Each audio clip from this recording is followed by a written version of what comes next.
Hallo, ich bin der Max von der Firma Maximum Shine Fahrzeugpflege und Detailing und ich will in diesem Video einmal zeigen, wie ich zwei Sitze aufbereite. Was sind das für Sitze? Das sind Ledersitze aus einem BMW X5, ein bisschen älteres Baujahr, dementsprechend haben die schon ein bisschen was erlebt.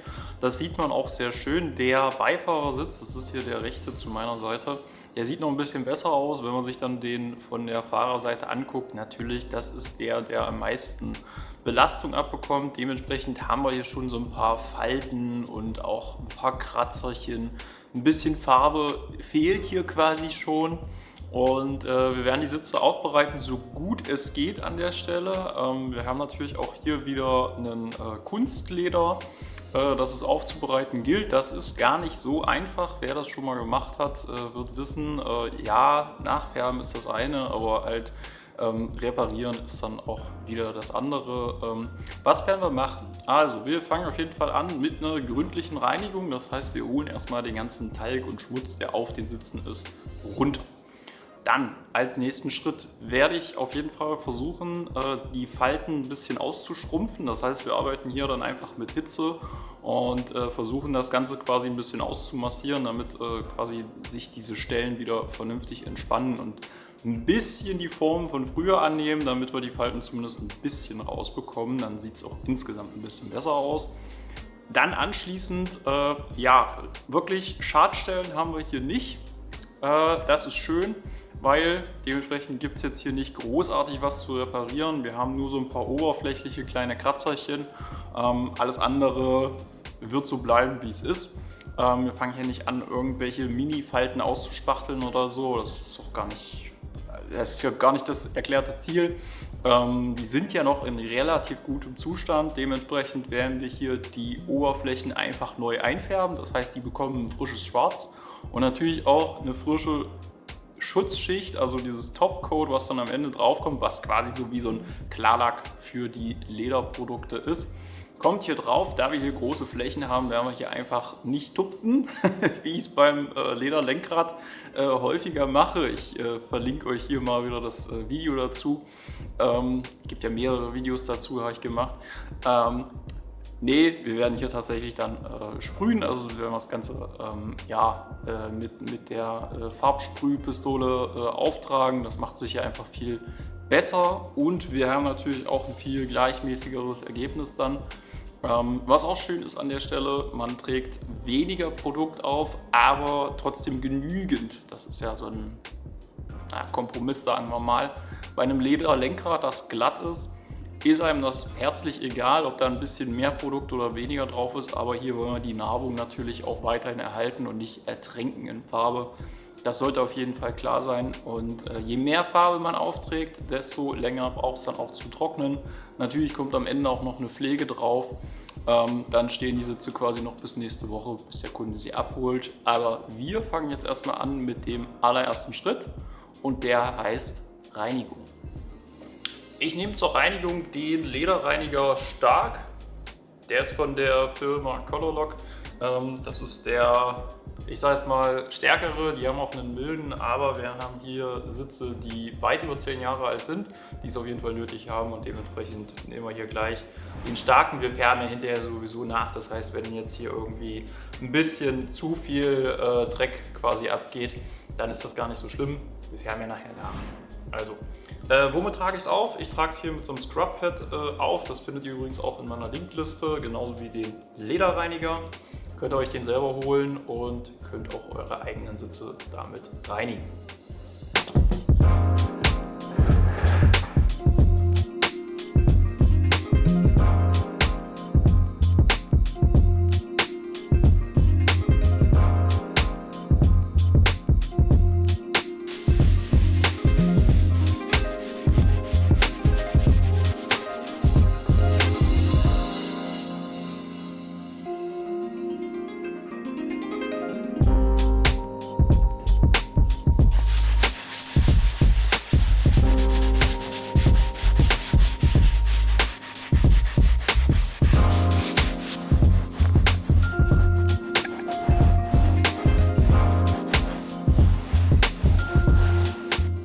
Die Sitze sehen jetzt nach der Reinigung schon viel besser aus. Man hat das Gefühl, viele der Kratzer sind jetzt schon verschwunden, was natürlich auch daran liegen kann, dass ein Kratzer nicht unbedingt ein Kratzer ist, sondern vielleicht auch einfach nur eine Abschürfung und dementsprechend hat sich da ein bisschen Material angesammelt, das quasi in gerader Linie, wer weiß wie es entstanden ist, irgendwie was draufgelegt oder drüber, wie auch immer, wir wissen es nicht genau.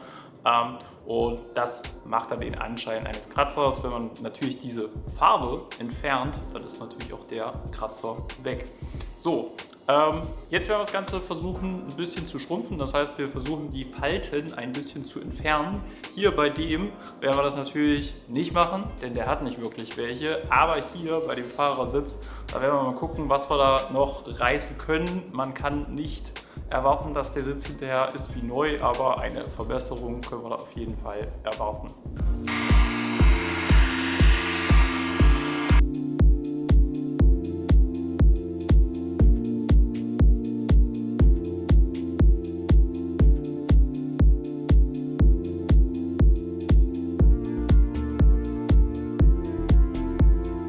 Das Schrumpfen funktioniert bei Echtleder besser, das gebe ich zu. Es war jetzt hier aber auch ein blöder Fall, weil es halt schon sehr starke Knitter sind.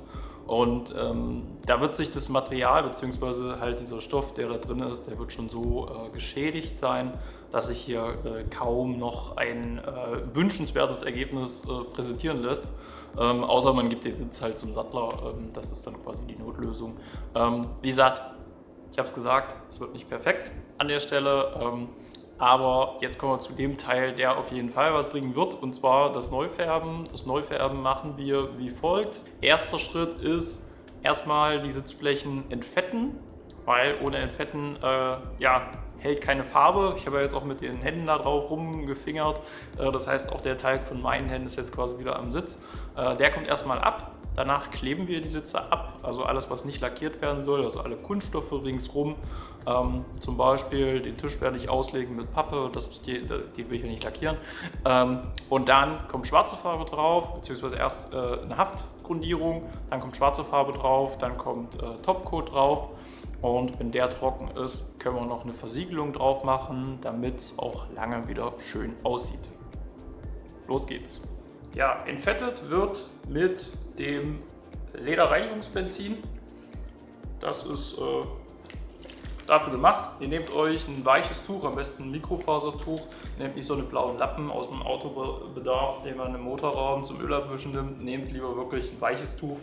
Ist einfach besser, schon nur für die Oberfläche, und dann reicht es völlig aus, dass ihr überall noch einmal drüber geht, um quasi die letzten fett- und ölhaltigen Reste aufzunehmen und abzuwischen, damit wir einen idealen Haftgrund haben.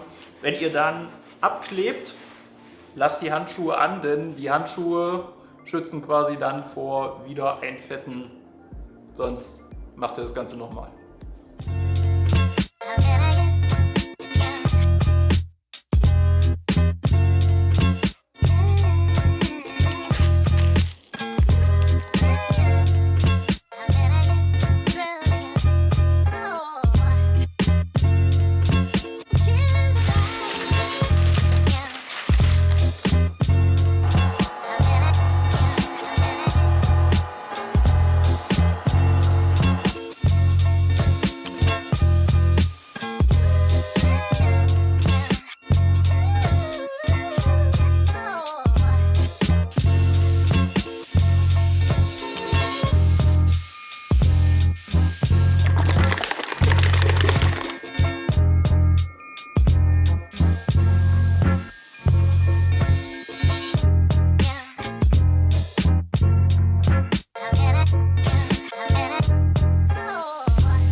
Ja, damit sehen die Ledersitze wieder richtig schön fresh aus und wirklich wieder schön matt.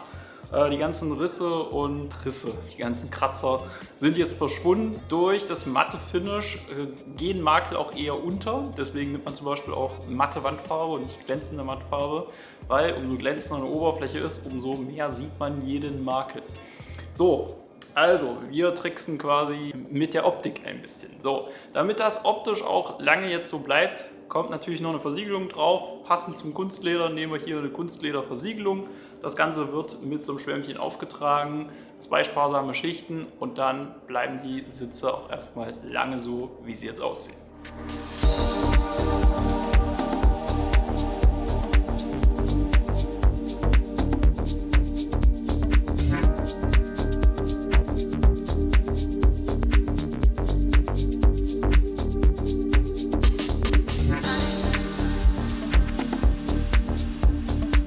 Ein bisschen Glanz erhalten die Oberflächen durch die Versiegelung natürlich wieder zurück.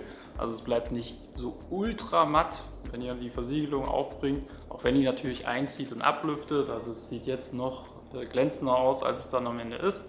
Aber das ist nun mal so. Das ist einfach dem Prozess geschuldet und das ist auch wirklich nicht schlimm, denn die Oberflächen werden auch bei Zeiten wieder einen gewissen Glanz entwickeln. Das ist ganz normal.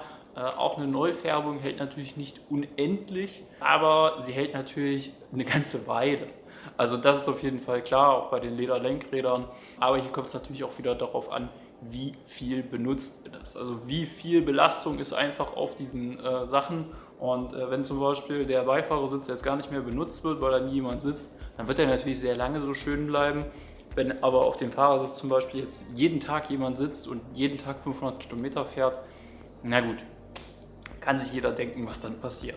Aber das ist nun mal der Lauf der Dinge. Dafür gibt es dann aber auch Leute wie mich, die die Sachen wieder schön machen und pflegen. Ihr könnt das natürlich auch selber machen. Zumindest die Nachpflege ist auf jeden Fall für jeden empfehlenswert. Da gibt es auch Sets, die ihr euch holen könnt. Ich verlinke euch einfach mal hier oben eins, beziehungsweise unten in der Videobeschreibung.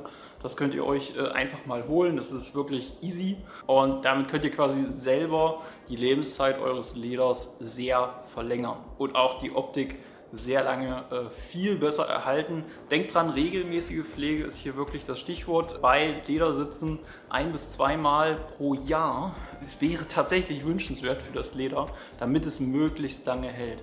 Je mehr Schmutz und Dreck drauf ist auf dem Leder, auf allen Materialien, das gilt nicht nur für Leder, umso mehr Belastung hat die Oberfläche. Denn ihr könnt euch vorstellen, wenn da jetzt auf der Oberfläche zum Beispiel Sand ist und der nie abgesaugt wird, also nicht mal abgesaugt wird, dann wirkt das natürlich wie Sandpapier, wenn ihr dann noch mit eurem Arsch drauf sitzt und das hin und her reibt. Das sollte auch auf jeden Fall jedem klar sein. Dementsprechend, je mehr Dreck ihr regelmäßig entfernt, umso weniger kann halt schädigen.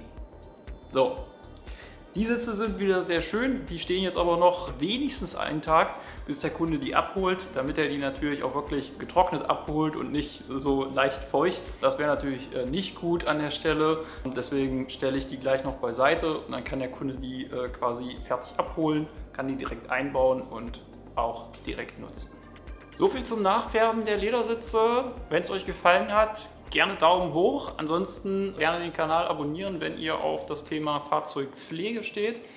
Ich bringe hier jede Woche wenigstens ein Video raus zu dem Thema. Alle paar Wochen kommt mal ein Reaction-Video, aber das könnt ihr euch auch gerne geben, ist auch zum Thema auf jeden Fall.